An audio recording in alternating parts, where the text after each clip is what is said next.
नमस्कार साथियों, Suryanagari Uniqlo classes के यूट्यूब चैनल पर मैं उर्मिला राठी आपका हार्दिक स्वागत और अभिनंदन करती हूँ। बात करें हम लोग कॉलेज के एग्जाम की और साथ साथ ही कॉलेज के एग्जाम के साथ ही टॉट जो है कई सारे जुडिशरी के एग्जाम में आता है। तो आज टॉट का हम नेक्स्ट क्वेश्चन लेके आए हैं, वो है नेग्लिजेंसी, उपेक्षा, कि कब नेग्लिजेंसी मानी जाती कब नहीं। देखिए, जब हम नेग्लिजेंसी की बात करते हैं तो हमारे पास एक एविडेंस एक्ट भी है जिसमें ये प्रूव करना पड़ता है कि ऑफेंस विथ इंटेंशन हुआ या नेग्लिजेंसी से हुआ। होता क्या है कि हम जब ऑफेंस कमिट करते हैं बेटा तो दो चीजें होती है। एक होता है हमारा इंटेंशन कि मुझे ऑफेंस कमिट करना था, एक होता है बाय नेग्लिजेंसी, जिसका बेस्ट एग्जांपल होता है कि डॉक्टर के हाथ से उनकी नेग्लिजेंसी से कोई बंदा मर जाता है, पेशेंट मर जाता है ना। या आप गाड़ी चला रहे हो और आपकी नेग्लिजेंसी, उपेक्षा के कारण किसी का एक्सीडेंट होकर उसकी डेथ हो जाती है, यानी आईपीसी। किसकी बात की? IPC section 304A। तो उसी नेग्लिजेंसी का जो टॉपिक है वो हमारे पास यहाँ पर भी है टॉट के अंदर, और जो बात कर रहा है सिविल नेचर की। किसकी बात करता है? हमारे सिविल नेचर की बात करता है। तो आज हम लोग टॉट में अपनी नेग्लिजेंसी को लेकर बात करेंगे और इसके सिविल नेचर को लेकर बात करेंगे, क्योंकि यहाँ पे कंपनसेशन मिलता है, कब मिलता है और कैसे मिलता है। तो नेग्लिजेंसी एक टॉपिक है, हिंदी में इसे बोलते हैं उपेक्षा, हिंदी में इसे बोलते हैं उपेक्षा।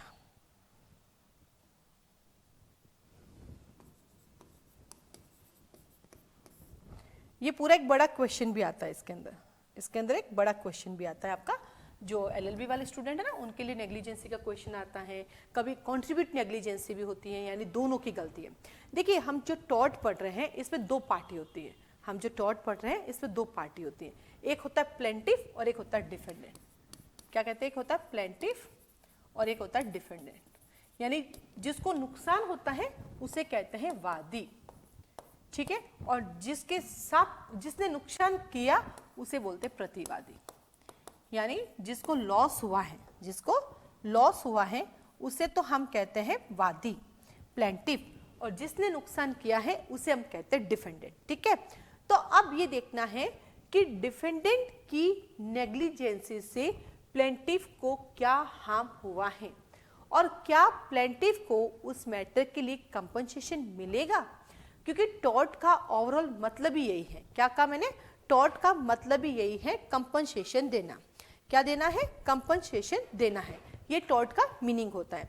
तो जब कंपनसेशन देना है तो कितना मिलेगा? तो अपन ने पढ़ा था अनलिक्विडेड डैमेजेस होते हैं, अनिर्धारित क्षतिपूर्ति होती है जो कोर्ट डिसाइड करता है। यही नेग्लिजेंसी हम क्रिमिनल में भी पढ़ते हैं, क्रिमिनल मीन्स आईपीसी में, और आईपीसी में नेग्लिजेंसी कहाँ पढ़ते हैं? Punishment section number 304A। IPC में कहाँ पढ़ते हैं? 304A में। और इस नेग्लिजेंसी को प्रूव कहाँ किया जाता है?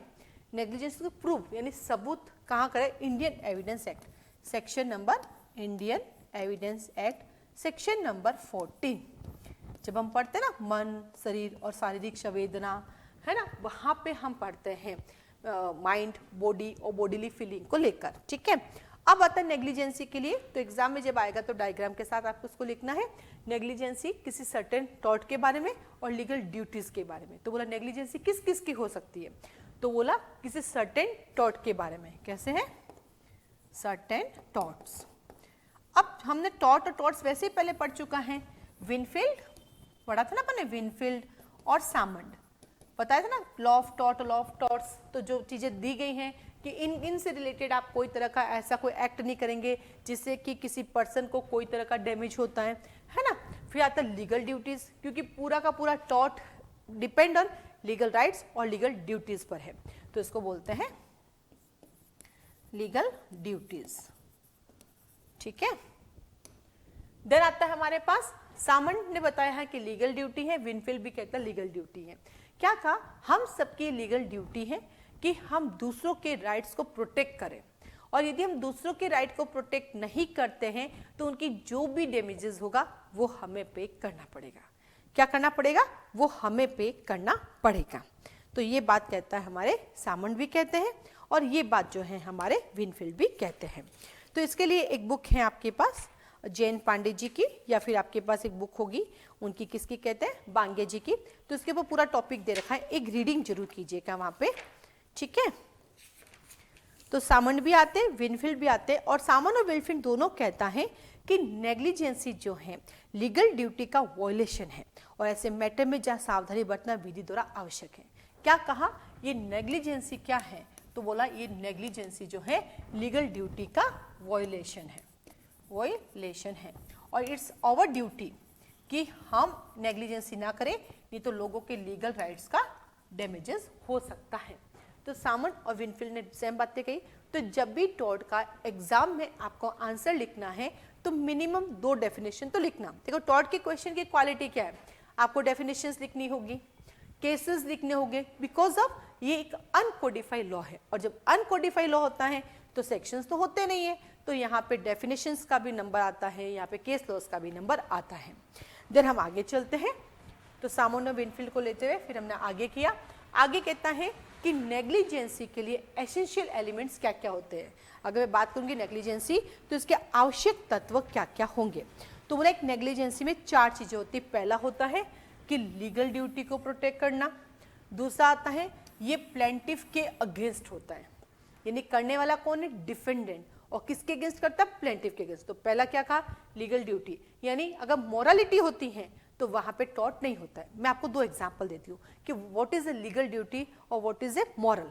देखिए, आप रास्ते से जा रहे थे, पास में पानी का समुद्र चल रहा है, पानी का समुद्र चलता है, नदी चल रही है, तालाब भरा हुआ है, ठीक है, मतलब पानी बह रहा है। एक बच्चा डूब रहा है, उसने कहा बचाओ बचाओ बचाओ, बट आपने उसको देखा, इग्नोर किया, आप चले गए और वो बच्चा डूब के मर गया। आपने कोई ऑफेंस कमिट किया? नहीं। हाँ, ये आपकी मोरालिटी थी, ये नैतिकता थी, ये एथिक्स था कि इट्स योर ड्यूटी कि आम जनता का एक नैतिकता होती है कि कोई डूब रहा है तो उसको बचाना चाहिए। बट अगर आपने नहीं बचाया तो आपने कोई ऑफेंस कमिट किया? नहीं किया। ये आपकी मर्जी है, आप उसको बचाने जाने। लेकिन अगर आप एक गवर्नमेंट सर्वेंट हैं, आप गवर्नमेंट के स्विमर हैं, तैराक हैं, आप तैराकी की भी नौकरी होती है सरकारी, ठीक है, और आप भले ही उस दिन ड्यूटी पे नहीं थे, छुट्टी पे थे, पर आप जा रहे थे, छुट्टी पे थे तो भी सैलरी तो मिलती है ना, और आप वहां से जा रहे थे और एक बच्चा डूब रहा था, उसने कहा बचाओ बचाओ, आपने नहीं बचाया तो आपने अपनी ड्यूटी का ब्रीच किया है। इट्स योर लीगल ड्यूटी कि जब आप एक गवर्नमेंट जॉब में हैं, आप गवर्नमेंट के स्विमर हैं, तैराक हैं, तो डूबने वाले को बचाने का आपका ड्यूटी है, आपने ब्रीच किया तो आपने ऑफेंस कमिट किया। तो this is a different between legal duty and morality. तो क्या कहता है, लीगल ड्यूटी होनी चाहिए, हर किसी को बचाने की या मराने की जरूरत नहीं होती है। सेकंड, किसके अगेंस्ट है, प्लेंटिफ के अगेंस्ट होना चाहिए। थर्ड कहता है डिफॉल्ट बाय डिफेंडेंट, यहाँ पे किसकी गलती होनी चाहिए, डिफेंडेंट की, क्योंकि मैं आपको आगे बताऊंगी कि कॉन्ट्रीब्यूट नेग्लिजेंसी भी होती है, आधी आपकी गलती आधी मेरी गलती। जैसे कि एग्जाम्पल, बस में जाना हम सबका अधिकार है, पैसे देके बैठेंगे, बस में रहेंगे, लेकिन हम बस के ऊपर बैठ गए, ठीक है, ड्राइवर को, पहली गलती ड्राइवर को बिठाना नहीं चाहिए था, दूसरी गलती आपको बैठना नहीं चाहिए था, दोनों की गलती हुई, बिठाने वाले की भी गलती और बैठने वाली भी गलती। अब बस रवन हुई, एकदम से ब्रेक लगा, आप ऊपर से नीचे गिरे, बस आपके ऊपर से निकल गई, ठीक है, आपके पैर में चोट आई, पैर फ्रैक्चर हो गया, आपने बस वाले को क्लेम किया, तो क्या कहा कि भैया यहाँ दोनों की गलती थी, दोनों की थी, बिठाने वाले की भी गलती थी, बैठने वाले की भी गलती थी। That is the call contribute negligence, अंशदायी उपेक्षा, आधी तेरी आधी मेरी, तो यहाँ पे कंपनसेशन भी आधा ही मिलेगा, पूरा कंपनसेशन आपको नहीं मिलेगा, ठीक है। तो first is a legal duty, second plaintiff के अगेंस्ट, थर्ड डिफॉल्ट होना चाहिए डिफेंडेंट का, और फोर्थ वन कहता है इस वजह से क्या हुआ, प्लेंटिफ को इंजरी हुई। क्या हुआ, प्लेंटिफ को इंजरी हुई, क्योंकि प्लेंटिफ को इंजरी होगी तभी तो कंपनसेशन मिलेगा, नहीं तो नहीं मिलेगा, ठीक है। तो सबसे पहले अपन ने क्या पढ़ा, नेग्लिजेंसी कैसी होती है, टॉर्ट की और लीगल ड्यूटीज की होती हैं। सेकेंड अपन ने पढ़ा सामन और विलफील्ड, दोनों कहता है लीगल ड्यूटी को डैमेज करना नेग्लिजेंसी है, ठीक है। उसके आगे अपन ने क्या पढ़ा, एसेंशियल एलिमेंट्स 4 है, पहला लीगल ड्यूटी, दूसरा अगेंस्ट प्लेंटिफ, तीसरा डिफॉल्ट बाय डिफेंडेंट, और fourth one is a plaintiff को इंजरी कोज होना। फिर आगे चलते हैं, अब इससे रिलेटेड कुछ एग्जाम्पल्स भी हैं। एक केस है जो एलएलबी कर चुके हैं, उन्होंने तो सुन ही रखा है, और जो एलएलबी कर रहे हैं वो इस केस को पढ़ेंगे और हमेशा याद रहेगा। केस का नाम है डोनोद वर्सेस स्टीवंस, ठीक है, कब का है, 1932 का, जस्टिस एटकिन, ये नेट के एग्जाम में भी आता है। हाँ, ये टॉर्ट है ना, पूरा नेट के एग्जाम में काम आएगा, बहुत सारे केसेस जो बता रही नेट के एग्जाम में आते रहते हैं, ठीक है। इस केस में क्या होगा, आपने कभी सुना एक जिंजर बियर का केस था। आप अपने फ्रेंड के साथ गए थे एक रेस्टोरेंट के अंदर, वहाँ पे एक पैक्ड बोतल थी जिसके अंदर एक बियर थी, जिंजर बियर है ना, अदरक से कोई बियर थी, आप पीने के लिए खोला, उसके अंदर एक मरा हुआ गोंगा निकला, आप आधा पी गए, तब तक तो आपको दिखा नहीं क्योंकि बोतल्स तो बाहर से पूरी रैप की हुई होती ना, तो पता चलता नहीं। इसीलिए तो देखो पहले पूरी बोतल ना रैपिंग होती थी, कवर होती थी, फिर जैसे जैसे केसेस आता पेप्सी कोको कोला आपको दिख जाता है ना। अभी भी जो टीन में आते हैं वो तो नहीं दिखते हैं, लेकिन प्लास्टिक वाला तो दिखता है। तो उसके अंदर एक कीड़ा मरा हुआ था, फिर वो पी गए, फिर उससे आपकी फ्रेंड जो आपके साथ थी जिसने पिया था वो थोड़ी सी बीमार हो गई, फिर आपने कंपनसेशन क्लेम किया, फिर आपने कहा नेग्लिजेंसी की शॉप वाले ने कहा मैंने कोई नेग्लिजेंसी नहीं की, जहाँ से पैकिंग होके आई उसकी नेग्लिजेंसी थी। ऐसे करके इसको कहते हैं जिंजर बियर का केस, जिसके अंदर 1 पैकेट में, तो ये क्या थी, उस कंपनी की नेग्लिजेंसी थी क्या आपने ऐसा ऐसा किया। वैसे एक बात बताऊं मैं, अगर ब्रेड बनते हो देखो तुम खा भी नहीं सकते, होटल में जो खाना बन रहा है उसको देख लो तुम खा भी नहीं सकते, तो ये नेग्लिजेंसी आपको बहुत सी जगह पे, कभी मिर्ची बड़े में छिपकली आ जाती है, तो कभी समोसे में आपका कॉकरोच आ जाता है, तो ये सब नेग्लिजेंसी है। और फिर हम क्या करते हैं, उस दुकान वाले पे केस करते हैं। और कई बार होटल में खाना खाते खाते हमारे बाल आ जाता है, दैट इज कॉल्ड नेग्लिजेंसी, यही नेग्लिजेंसी है। ठीक है, तो ये फेमस केस है Donald versus Stevens 1932, justice Atkin. उसके बाद आता है, इसको पड़ोसी का सिद्धांत भी बोलते हैं।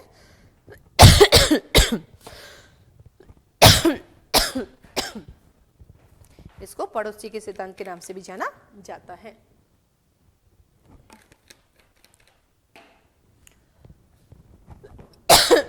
इसके बाद सेकंड केस आपके पास आता है municipal corporation versus Delhi, municipal corporation of Delhi versus सौभाग्यवती 1966, जो कि रेस इप्सा इक्वेटर की बात करता है, जहाँ घटना स्वयं बोलती है। क्या कहा, जहाँ पे घटना स्वयं बोलती है, यानी आपने कोई नेग्लिजेंसी किया, उसका डिनाई करते तो डिनाई नहीं कर सकते क्योंकि जो कुछ आपने किया वो सामने दिखाई देता है। ठीक है, ये जो मैंने लिखा ना रेस इप्सा इक्वेटर, बेटा इसको हिंदी में बोलते हैं घटना स्वयं बोलती है।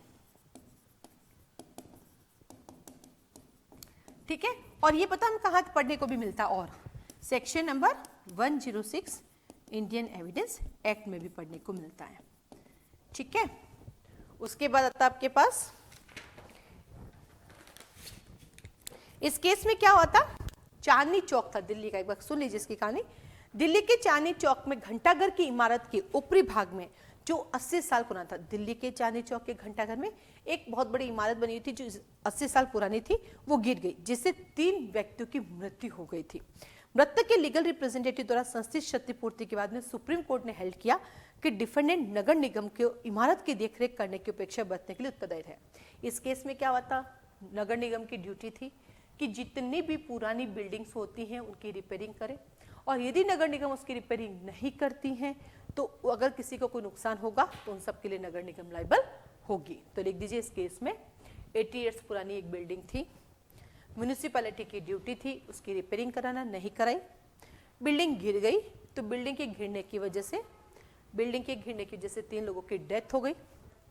तो कॉरपोरेशन यानी दिल्ली कॉरपोरेशन जो थी हमारी म्यूनिसिपैलिटी, उसके अगेंस्ट कंपनसेशन के लिए केस किया गया और उनको कंपनसेशन दिलाया गया।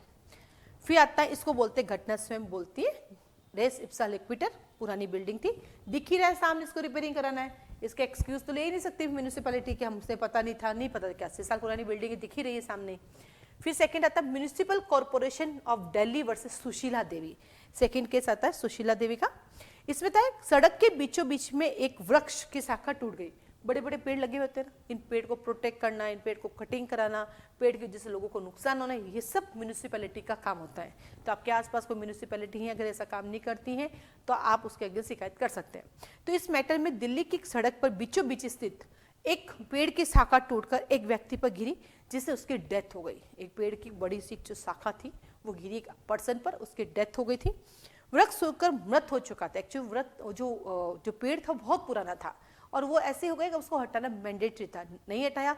किसकी नेग्लिजेंसी थी? म्यूनिसिपैलिटी की। उनका ड्यूटी क्या है? आम जनता को सुरक्षित करना। इसलिए आप देखो कि सड़क पे जब भी बड़े बड़े पेड़ होते हैं 100 साल पुराने, 50 साल पुराने, जो गिरने की स्थिति होती है तो खुद म्यूनिसिपैलिटी उसको कटवाती है, क्योंकि वो मैंडेटरी हो जाते हैं। पुरानी बिल्डिंग होती है, पुरानी सड़क होती है, कहीं पर भी और क्या बोलते हैं, खुला हुआ कोई भी कुआं है, कहीं पर भी तालाब है, या सड़क के किनारे कोई भी बोरिंग बना हुआ है, कोई गड्ढा बना हुआ है, इन सब को बंद करना, इनको हटाना, इनको सही करवाना, इन सब की ड्यूटी सरकार की होती है, म्यूनिसिपैलिटी की होती है, म्यूनिसिपैलिटी नहीं करती है, इसकी वजह से किसी को नुकसान होता तो सूट फाइल कर सकते हैं। आए दिन सड़क टूटी हुई होती हैं, ठीक है, बारिश की वजह से सड़क पे बड़े बड़े गड्ढे हो जाते हैं जिससे एक्सीडेंट होता है, बाइक फिसल जाती है, बाइक कर मर जाता है, इन सब के लिए आप सूट फाइल कर सकते हैं कंपनसेशन प्राप्त करने के लिए, और उसको ठीक कराने के लिए भी आप केस फाइल कर सकते हैं। हम लोग टैक्स पे बराबर कर रहे हैं, लेकिन सुविधाओं के नाम पर हमें पता नहीं क्या ही मिल रहा है, किसी को कुछ नहीं पता है, ठीक है। तो यहाँ पे नगर निगम को उत्तरदायी ठहराया गया। तो डॉनोज वर्सेस स्टीफन को याद करेंगे जिंजर बियर के नाम से, म्यूनिसिपल कॉर्पोरेशन को याद करेंगे अपन 80 साल पुराना घर के नाम से, और म्यूनिसिपल कॉर्पोरेशन सुशीला देवी याद करेंगे सड़क के बीचों बीच में बहुत पुराना पेड़ का गिर जाना, ट्री, पेड़ का गिर जाना। बचपन में अपन ऐसे ट्री बनाते थे ना,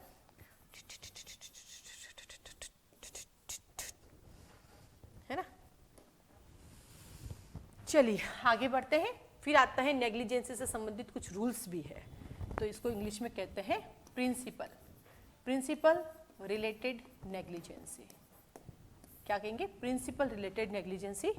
एक है आत्मनिष्ठ सिद्धांत, दूसरा है वस्तुनिष्ठ सिद्धांत, और तीसरा है मिक्सचर। एक ऑब्जेक्टिविटी की बात करता है, एक सब्जेक्टिविटी की बात करता है, और एक मिक्सचर की बात करता है। ये ऑस्टिन का है, ये सामन का है, ये विनफील्ड का है, ये प्री का क्वेश्चन है। मतलब जिन स्टेट में आता है टॉट, जिनमें प्री में आता है टॉट, उनके प्री का सवाल है कि भैया आत्मनिष्ठ सिद्धांत किसका है, तो आप कहेंगे सब ऑस्टिन का है। तो फिर आता है सेकंड आता है वस्तुनिष्ठ यानी ऑब्जेक्टिव सिद्धांत किसका है, तो आप कहेंगे सब ये हमारा सामंड का है।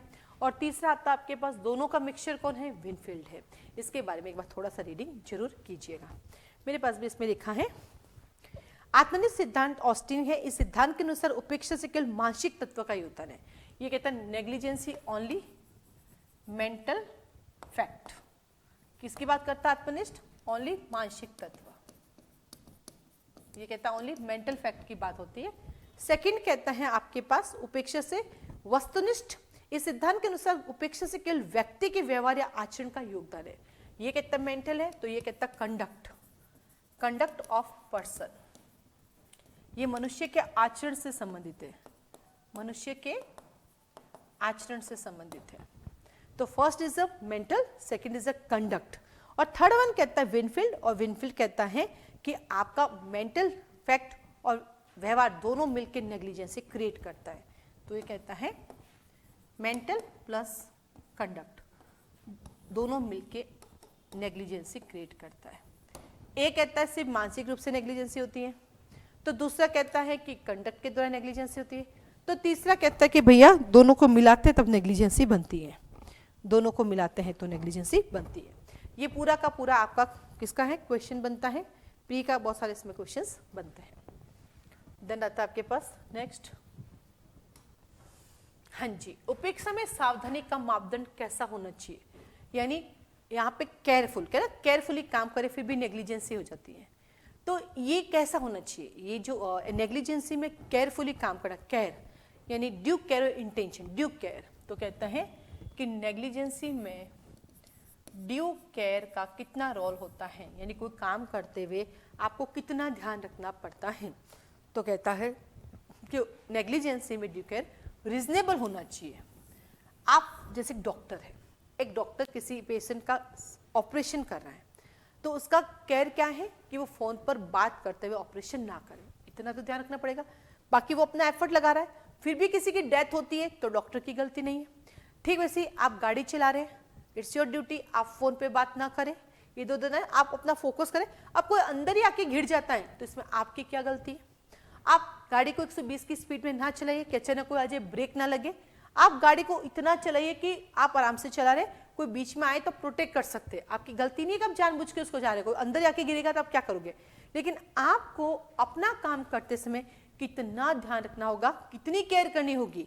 कोई मापदंड है तो बोला रीजनेबल होने चाहिए। आप अपने एंड पे कितना कर सकते हैं, एंड्स पे उतना आपको ध्यान रखना है। आपके हाथ में कितना उतना करना, उससे बाहर जाके आपको करने की आवश्यकता नहीं होती है। तो ये भी प्री का क्वेश्चन रहता है। फिर अगला टॉपिक इसी में आता है आपके पास, रेस इप्सा लिक्विटर को कैसे इन्होंने डिफाइन किया। तो बोला कंट्रोल किसके हाथ में था और केयरफुली ड्यू केयर करने का ड्यूटी किसकी थी। जैसे दो लोग हैं, प्लेंटिफ ने डिफेंडेंट पर एलिगेशन लगाया कि साहब उसकी नेग्लिजेंसी की वजह से मेरी आंख फूट गई, मेरी आंख फूट गई। तो कहेंगे अच्छा आप क्या कर रहे थे, जैसे डिफेंडेंट फटाका छोड़ रहा था, अभी दिवाली आई थी ना, पटाखे छोड़ रहे थे, तो प्लेंटिव उस फटाखे को ऐसे देख रहा था, उछल के उसकी आंखों में आया। तो भैया तुम वहां क्यों खड़े थे, जब तुझे पता था फटाका छूट रहा है, बम फट रहा है, तुम्हें दूर जाके खड़ा होना चाहिए कि नहीं होना चाहिए? खुद जाके कहता आ बेल मुझे मार, तो बेल तो मारेगा ना फिर तुझे, कि नहीं मारेगा? तो ये कहता है कि घटना स्वयं बोलती है, तो हमें ये देखना है कि वो जो घटना हुई वो किसके कंट्रोल में थी, पहली बात, और उसमें कितनी ड्यू केयर की आवश्यकता थी, कितनी ड्यू केयर की आवश्यकता थी। तो इसके अंदर भी आपके पास 3 केस है, पहला श्याम सुंदर वर्सेस स्टेट ऑफ राजस्थान, दूसरा Pushpabai versus Ranjit ginning and processing company, और तीसरा रामानुज मुदवली वर्सेस एम मेनन 1984। इन सब केसेस में क्या हुआ वो मैं आपको बता देती हूँ। पहला केस है श्याम सुंदर वर्सेस स्टेट ऑफ राजस्थान 1974।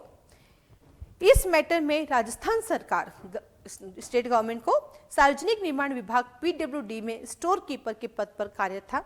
एक दिन वो अकाल से पीड़ित लोगों की सहायता के राहत सामग्री पहुंचाने के लिए गया। तो जो श्याम सुंदर जी थे वो राजस्थान के गवर्नमेंट सर्वेंट थे और वो राहत काल के लिए अपनी ड्यूटी फॉलो कर रहे थे। एक दिन अकाल से पीड़ित लोगों के लिए राहत सामग्री लेकर ट्रक द्वारा लेकर जा रहे थे। ट्रक का रेडियर खराब था और उससे प्रत्येक 6 से 7 मील पानी डालना पड़ता था। वो जो गाड़ी लेके जाते थे उस गाड़ी में गड़बड़ थी, हर 6 से 7 मील पर उस गाड़ी में आपको पानी डालना पड़ता था, जिसके कारण वादी आग से बचने के लिए ट्रक से कूदा और वो और उसके प्रत्येक 6-7 मील पानी डालना पड़ता था। अंतर रेडिएटर के गर्म होने पर आग लग गई थी, जिसके परिणाम स्वरूप वादी आग से बचने के लिए ट्रक से कूदा और वो एक पत्थर से जाकर टकरा गया। मतलब वो अपने आप को बचाने के लिए गाड़ी से तो उतर गया, कूद गया, लेकिन एक पत्थर से टकरा के लग गई, जिसके परिणाम से उसकी डेथ हो गई। मतलब वो जलने से नहीं मरा, कूद गया, अब उसकी मौत लिखी थी तो कूदा, पत्थर से टकराया और लग गई, मर गया। उसके रिप्रेजेंटेटिव द्वारा क्षतिपूर्ति के लिए संस्थित वाद में घटना स्वयं प्रमाण है, रेस इप्सा लिक्विटर है के सिद्धांत को लागू करते सुप्रीम कोर्ट ने हेल्ड किया कि चालक को विशेष सावधानी बरतनी चाहिए थी। उस चालक की ड्यूटी थी कि उसको स्पेशल केयर करना चाहिए था। जब रेडियर बार बार गर्म हो रहा था और विशेष उपाय करना चाहिए था, उस तरीके उसने कहा चालक की गलती थी। जब उसको पता कि गाड़ी का रेडियर गड़बड़ कर रहा है, बार बार पानी डालना पड़ा, तो उसको ठीक करवाना चाहिए था, उसको लेके नहीं जाना चाहिए था, ठीक है, और विशेष उपाय करने चाहिए थे जो नहीं किए। वह चालक द्वारा किए गए कार्य के लिए राज्य सरकार भी उत्तरदायी है। घटना स्वयं प्रमाण के सिद्धांत केवल सिविल मामलों में लागू होगा, आपराधिक मामलों में नहीं। तो इस केस में कहा कि उसकी गलती थी, नेग्लिजेंसी थी, और गवर्नमेंट भी इसमें लाइबल होंगी क्योंकि उनको अपनी गाड़ी रवाना करने से पहले इन सब चीजों का ध्यान रखना होगा। और एक बहुत अच्छी बात की जो प्री एग्जाम के लिए काम आती है कि race Ipsa लिक्विटर only civil matter पे अप्लाई होगा, क्रिमिनल में नहीं।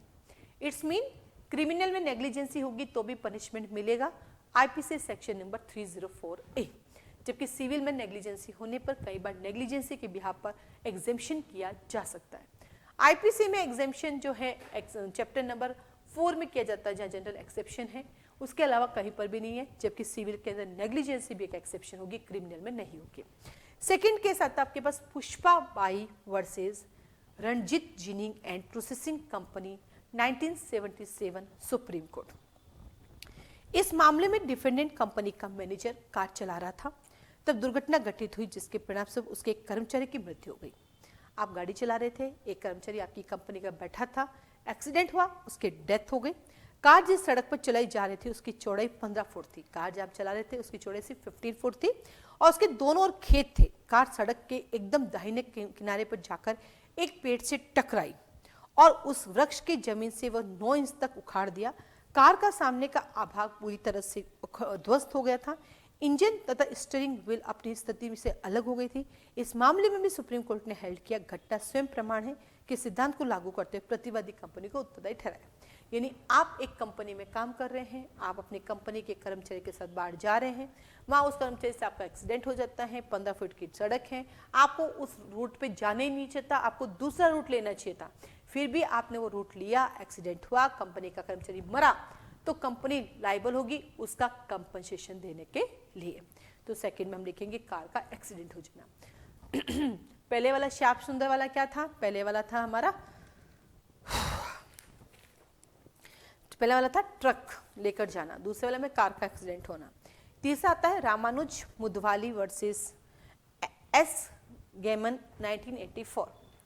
Ramanuj Mudali versus M Gammon 1984। इस मामले में डिफेंडेंट ने बिजली के जिंदा तार खुले रखे जिसके अलावा कोई सूचना नहीं दी। ये तो बहुत होता है ना, आपके आसपास में कोई बिजली के तार खुले छोड़ देता है, ये सरकार कोई बिजली के तार खुले छोड़ देती है, अगर टाइम पे उसको कंप्लीट नहीं करती हैं, फुलफिल नहीं करती है, उस पर कवर अप नहीं करती है और कोई इन्फॉर्मेशन भी नहीं दी, कोई सूचना भी नहीं दी कि सावधान आगे बिजली के तार खुले हैं, और कोई बंदा जाके उसको करंट लग जाता है, मर जाता है, तो उसके लिए वो लाइबल होगा जिसने उस तार को ओपन रखा था, क्योंकि वो नेग्लिजेंसी है, उसकी ड्यूटी, भैया कोई भी आके खड़ा हो सकता है। ऐसा हादसा जोधपुर में भी हुआ था, एक बंदे ने अपने टीन सेट की दुकान पे तार लगा रखे थे, कोई चोरी ना करे, तो ऐसे लिखना पड़ता है सावधान आगे खतरा है, उसने लिखा ही नहीं। अब एक बंदा अचानक से वहाँ जाके ऐसे खड़ा हो गया, खड़ा होती तार उसके लग गया और वो मर गया, तो उनको कंपनसेशन मिलेगा। क्यों मिलेगा? क्योंकि जब भी अपन ऐसी कोई चीज़ लगाते हैं, स्प्रिंग गन लगाते हैं अपने दीवार पर, है ना, या कोई तार लगाते हैं, तो हमें लिखना पड़ता है सावधान। इवन दो अगर कोई कैमरे भी लगे होते हैं ना, तो लिखना होता है सावधान आप कैमरे की नज़र में, क्योंकि गर्ल्स हैं, अपने कपड़े ठीक भी करें तो सब कुछ कवर हो जाएगा, लेकिन अगर आपको पता है कैमरा लगा तो आप उस हिसाब से रहेंगे, है ना, तो ये सब चीज़ें लिखनी पड़ती हैं। फिर आता है आपके पास नेक्स्ट कहता है अपने पास फिर से कैसे Krishnappa Naidu versus union of India 1975, Glasgow corporation versus क्योर 1943 और Walton versus Stone 1951 house of lords के हैं। ये सारे केसेस जो हैं किससे रिलेटेड है? इसी से है। अब ये कहता है एक्सेप्शन, ये कहता है एक्सेप्शन कहाँ पे नेग्लिजेंसी काउंट नहीं होगी, यानी कहाँ पे आप ये अनुमान ही नहीं लगा सकते हैं कि कोई क्षति होगी, इसको बोलते हैं सती की दूरस्थता का सिद्धांत, यानी रिमोटनेस ऑफ इंजरी। आपने अनुमान ही नहीं लगाया था कि ऐसा कुछ होगा, तो इसको बोलते हैं रिमोटनेस ऑफ इंजरी, जिसे बोलते हैं क्षति की दूरस्थता का सिद्धांत। इसके अंदर पहला केस आता है, अगर जहां कहीं हम सोच नहीं सकते, रिमोटनेस होती इंजरी की और जहां नेग्लिजेंसी का हम सोच भी नहीं पाते, अगर कोई लॉस हो जाता है तो वहां पे डिफेंडेंट लाइबल नहीं होगा। क्या कहा? डिफेंडेंट लाइबल नहीं होगा, डिफेंडेंट लाइबल नहीं होगा। क्या कहता है? Krishnappa Naidu versus union of India 1975, इस मैटर में टैक्सी के ड्राइवर ने रेलवे फाटक पर नियुक्त कर्मचारी द्वारा चेतावनी देने के बावजूद भी टैक्सी को रेलवे फाटक के भीतर प्रवेश किया। ये केस क्या होता है आज के टाइम में देखने को मिलता है, क्रॉसिंग आ गई, ट्रेन आने वाली, उसके बाद भी लोग अपनी बाइक लेके नीचे से निकल रहे हैं, जबकि वो लगा दिया है फिर भी निकलते हैं। लोगों के पास मतलब समय नहीं है, भागना है, बस भागना है, सिर्फ भागना है, और इसके चक्कर में कई एक्सीडेंट आज भी होते हैं। रेलवे जिम्मेदार होगी? नहीं। क्यों गए? जब लग गई ना फाटक, बंद कर दिया ना, अभी नहीं जाना, ट्रेन आने वाली, फिर भी तुम जाओगे। इस केस में भी ऐसे ही कुछ हुआ था, तो टैक्सी के रेलवे फाटक के भीतर प्रविष्ट कर दिया और ट्रेन का ड्राइवर वहां टैक्सी के होने का पूर्वानुमान करने में असमर्थ था। इस मामले में न्यायालय ने रेलवे कर्मचारी की उपेक्षा नहीं होने तथा क्षति का पूर्वानुमान नहीं होने के आधार पर प्रतिवादी को ठहराया उत्तरदायी नहीं ठहराया। क्यों? क्योंकि रेलवे का काम है ट्रेन चलाना, और ट्रेन आने से पहले फाटक लगा दी जाती है और उसके बाद गेट क्लोज कर दिए जाते हैं और सबको रोक देते हैं, फिर भी लोग वहां से निकल रहे हैं, तो ट्रेन की क्या गलती नहीं है। लेकिन हाँ, कभी ट्रेन आ रही है, फाटक लगाना कर्मचारी भूल गया, दिन को एक्सीडेंट हो जाता है तो आप लाइबल होंगे, फिर कोई एक्सीडेंट हुआ तो लाइबल होंगे, ध्यान रखना। फिर अगला कहता है Glasgow corporation versus cure 1843 AC। इस मैटर में हेल्ड किया गया कि नेग्लिजेंसी के मामले में दूरस्थ सती के लिए प्रतिवादी उत्तरदायी नहीं होगा। इन्होंने कहा नेग्लिजेंसी के केसेस में जो रिमोटनेस होती है, जिसके बारे में हम पहले से कोई थॉट नहीं कर सकते कि ऐसा कोई ऑफेंस कमिट होगा, तो ऐसे मैटर में कोई तरह की कंपनसेशन नहीं मिलेगा और डिफेंडेंट लाइबल नहीं होगा। ये वही हो गई ना कि अपन जैसे IPC पढ़ते हैं तो अपन सोच भी नहीं सकते उधर से कोई बंदा निकल जाएगा, एक्सीडेंटली कोई काम हो जाता है। फिर अगला कहता है Walton versus Stone 1951 house of lords AC house of lords. इस मैटर में डिफेंडेंट क्रिकेट क्लब में खेली जा रही क्रिकेट मैच में खिलाड़ी द्वारा गेंद को मारे गए शॉट से गेंद पिच से बाहर जाकर राजमार्ग पर गिरी, जिसके परिणामस्वरूप वादी क्षतिग्रस्त हो गया। पिछले 90 वर्षों से पिच से बाहर बॉल 6 बार गई थी। न्यायालय ने हेल्ड किया कि ये दुरुस्त सत्य थी जिसका पूर्वानुमान प्रतिवादी नहीं लगा सकते थे। होता है, सर्कस हुआ है ना, क्रिकेट का मैदान हुआ, फुटबॉल वॉलीबॉल हुआ, हम आराम से खेल रहे हैं। अब कभी कभार ऐसा मौका आ जाता है कि हमारी बॉल उछल के बाहर चली जाती है या सर्कस के जानवर उछल के बाहर चले जाते हैं, जबकि जनरली ऐसा नहीं आता है, बट पूरा केयरफुली हम लोग काम करें फिर भी अचानक से कभी हो जाता है, तो उसके लिए डिफेंडेंट लाइबल नहीं होगा। उसके लिए डिफेंडेंट लाइबल नहीं होगा। ठीक है, तो ये तो था नेग्लिजेंसी। कब नेग्लिजेंसी के लिए डिफेंडेंट लाइबल होगा, कब नहीं, क्योंकि नुकसान किसको हो रहा है, प्लेंटिफ को, तो किसको क्लेम कर रहे हैं हम, डिफेंडेंट को। तो हमने पढ़ा नेग्लिजेंसी करने पर डिफेंडेंट कब लाइबल होगा, कब नहीं होगा। अब आता है आपके पास, जैसे मैंने भी कहा, कॉन्ट्रीब्यूट नेग्लिजेंसी, दोनों की गलती, आधी तेरी गलती आधी मेरी गलती। तो ऐसे केसेस में अगर प्लेंटिफ को नुकसान होता है तो प्लेंटिफ को कंपनसेशन थोड़ा कम मिलता है। प्लेंटिफ को, आधी गलती तेरी थी, क्यों बैठा बस के ऊपर, किसने कहा बैठने के लिए, तुम बस के ऊपर बैठे हो और तुम गिर गए तो तुम्हें आधी से कंपनसेशन मिलेगा, आधा नहीं मिलेगा। इसके अंदर दो चीजें आती हैं, ये देखते हैं कि जब ऐसी नेग्लिजेंसी होती है कॉन्ट्रीब्यूट, तो लास्ट अपॉर्चुनिटी किसके हाथ में थी, इसको बोलते हैं अंतिम अवसर का सिद्धांत, प्रिंसिपल ऑफ लास्ट अपॉर्चुनिटी। जिसके हाथ में था सब कुछ वही लाइबल होगा। अगर प्लेंटिफ बच सकता था, उसने बचे नहीं, तो डिफेंडेंट लाइबल नहीं होगा। और यदि प्लेंटिफ की गलती होने के बावजूद भी डिफेंडेंट बचा सकता था तो डिफेंडेंट लाइबल होगा। ठीक है, और सेकेंड आता है वैकल्पिक संकट का सिद्धांत, इसको बोलते हैं optional principle of optional danger, यानी हो भी सकता था नहीं भी। ऑप्शनल का मतलब हो भी सकता था नहीं भी। आप चाहते तो अपने आप को बचा सकते थे, आप वहां से हट, आप तो खड़े, मैं यही खड़ा हूं, बुलडोजर आ रहा है, मैं खड़ा हो गया, चला ले मेरे ऊपर से, अरे भाई हटना, तू नहीं हटूंगा, आने दो मेरे ऊपर, तो ये आपके ऊपर आप खतरा मोल लेते, आप बेल मुझे मार तो मारेगा, फिर बेल रुकेगा थोड़ी ना।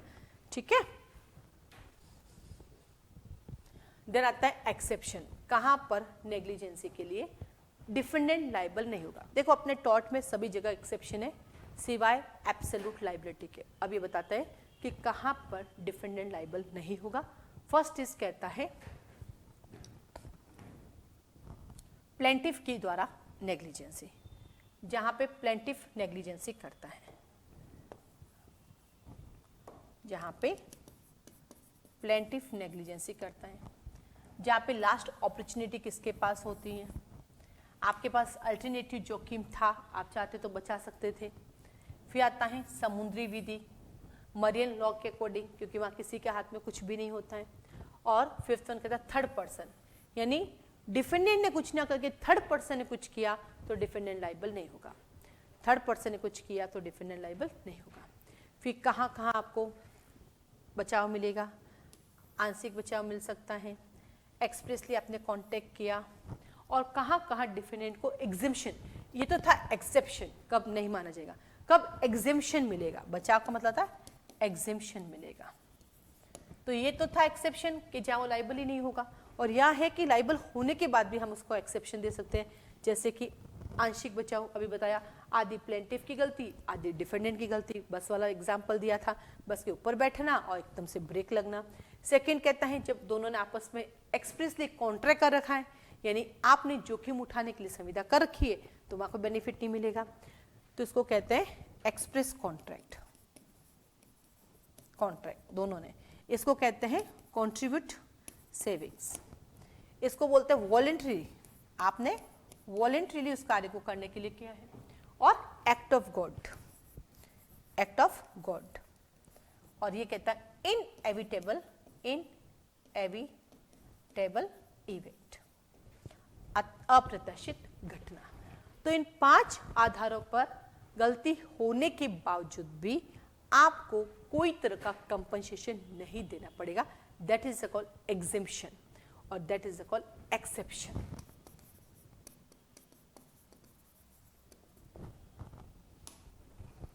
देन इसके ऊपर 3 केस हैं, गी वर्सेस मेट्रोपॉलिटन रेलवे कंपनी। आइए इनके बारे में पढ़ते हैं, इन केसेस की थोड़ी थोड़ी बातें आपको बताते हैं। गी वर्सेस मेट्रोपॉलिटन रेलवे कंपनी 1873, ये डिपेंड ऑन जब प्रतिवादी पूर्ण रूप से उत्तरदायी होगा, प्रतिवादी से जहां उचित कार्य के अपेक्षक है। इस केस में कहा कि जहां डिफेंडेंट से हमने ये एक्सपेक्ट किया था हमने ये एक्सपेक्ट किया था कि तुम्हें ही ध्यान रखना है, उसके बाद भी डिफेंडेंट ध्यान नहीं रखना है तो वो लाइबल होगा। देर आता है जब घटना को रोकने का अंतिम अवसर किसके पास था, डेनिस वाला केस है ना, वो है वो कि इवेंट को रोकने का, घटना को रोकने का अंतिम अवसर किसके पास है, ठीक है, ये कहता है जब प्रतिवादी से अपेक्षा की जाती है, से अपेक्षा यानी डिफेंडेंट से अपेक्षा की जाती है तुम्हें ये काम नहीं करना है। और तीसरा केस है जोन्स वर्सेस बायस, वादी के द्वारा वैकल्पिक जोखिम उठाना। कैसा जोखिम उठाना?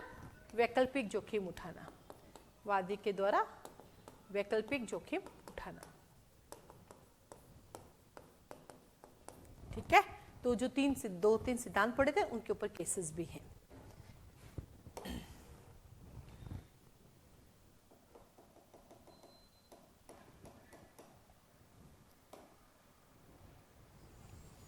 तो ये एक अच्छा सा है आपके पास कि नेग्लिजेंसी है। कुल मिला के कहना चाहता है कि एक पार्टी का नेग्लिजेंसी करे और दूसरे को उसकी वजह से नुकसान होगा, तो दूसरे की नुकसान की पूर्ति कैसे की जाएगी। तो ये पूरा एक एग्जाम में क्वेश्चन आता है नेग्लिजेंसी और कंट्रीब्यूट नेग्लिजेंसी के लिए। इसको जितना मैंने पढ़ाया इसकी एक रीडिंग जरूर आप एक बार बुक से या पासबुक से करना। तो ये डायग्राम बेस आप पॉइंट्स याद कर लेना और एग्जाम में इसको लिख के आ जाना, और उसे एक रीडिंग करोगे तो पूरा का पूरा इसका कंसेप्ट आपका क्लियर हो जाएगा। आज के लिए धन्यवाद। नेक्स्ट वीडियो जल्दी आपके पास आएगा टॉट का। ये टॉट की 3rd यूनिट चल रही है, इसके बाद एक 4th यूनिट आएगी और उसके बाद 5th आएगी। आज के लिए धन्यवाद।